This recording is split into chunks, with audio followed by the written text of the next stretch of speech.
Thank you, our Blaze. Yeah, let's give it up to our bartender, Nick. He makes us forget about our problems. Woo! Yeah. Also, let's give it up to our host for sharing his mass shooting experience with us. Yeah. Yeah. And then also the previous comedian, you know, the tall goth from South Park, Michael. Yeah. So I'm really happy to be here. Really enjoying being here. Please don't share that information with my wife. I would like to come back here again. Yeah. Has anybody ever experienced trying to hold it apart and trying to drive on a bumpy road? What am I talking about? You're living more. You know your roads out here are horrible. And what do y'all do? Drive faster? Like physics is not gonna get you at 50 miles an hour? Right? I had one moment where you know, I was squeezing tight, holding tight, trying to hope to get home, and sure enough, one of those Livermore bumps hit. Yep, that part took off like NASA. You know, I defied physics though, because my undies had no stains, but my car seat had a quarter-sized black hole in it. Anybody ever hear of Kenny Holtz? Kenny Holtz, he's a Canadian comedian. He proved that assholes can't just push air out, but also can take air in.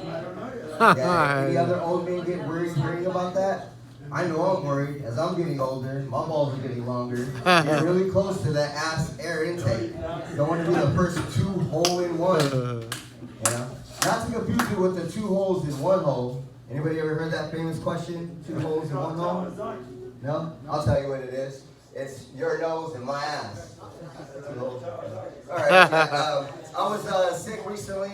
I was throwing up everything in my stomach. I was like aching, body was aching from dehydration. Wife would plead with me, go to the hospital. I would respond back to her. Doctors and dentists, they're overrated. She just got to deal with my dragging breath. She's been getting by looking at me this long and hasn't went blind. But I guess that explains the vomit and the taste of antifreeze. Next. Yeah, about sickness, man. I hate sickness, but I'm that weird guy that used to think chicken pot parties were cool. Anybody remember those chicken pot parties? Yeah. Yeah, when you take your kids to a party, James Foxworthy, I appreciate you telling me how to be a redneck. But yeah, when you take your kids to a party to get sick. I know it sounds kind of dumb now, right? Where everybody's scared to let their kids outside and all, but it's something that we used to do. I was that weird guy because, you know, I used to justify being poor and never leaving the apartments complex. That was our who ended up getting sick, catching it. Everybody got it at the apartment. Yeah.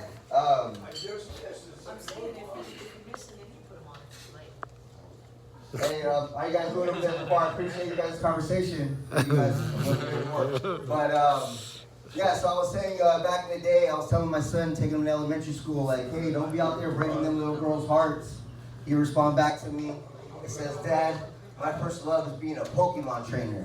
He's serious. But nowadays, he's middle school, you know, Pokemon's out, girls are in, you know.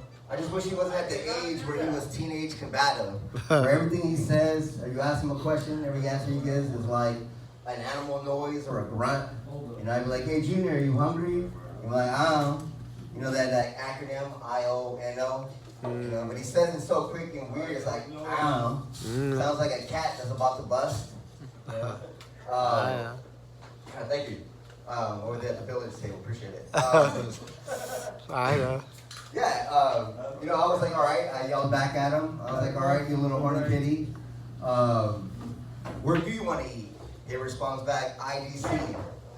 IDC. I don't care. Yeah. I was like, all right.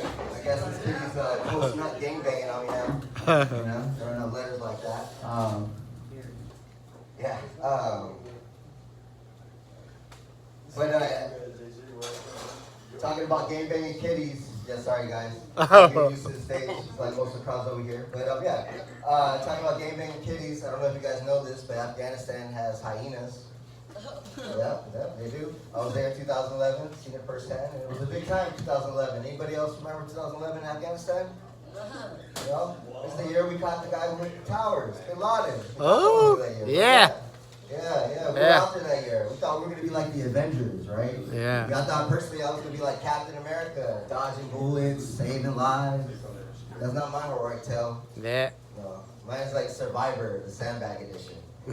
So we just did out there. But yeah, appreciate you guys hearing my new set. I know it was pretty Yes, good but one. I appreciate you guys all listening. I'll hit that bucket, huh? Bucket. I feel like I cheated. It was open at the top. Highest you have ever been. Alright. 41,000. 41,000? Hey, that's cool, man. I didn't know you were that old. I appreciate it. So the highest I've ever been. Probably get up on the stage the first time. I swear, the first time I came up here, I was super high on all the applause. Now it sucks that I can't make one good joke. You know what I mean? But yeah, I'm still trying, you know. That's a highest good I've one. probably ever been. Well, I know one time when I was deployed to Iraq, we were kind of like bobbins. Bobbins, we were kind of like stuck on base, can't go off base like in Afghanistan, see the world type shit. When we were stuck on base, you know, we tried to sneak in little foods you couldn't get. You know, you can't get beer out there. So this one Romanian guy used to get this thing called beetle nut. You put this beetle nut in your mouth, chew it, tobacco cigarette, and it was like you got drunk. So it's this. You spit out red stuff. I was high as balls. I was over there trying to break in the connexes to still nothing. I don't know why it was empty. They were open. But yeah, that was probably the highest I ever had. Thank you guys. Now, hold that. That's it. With the most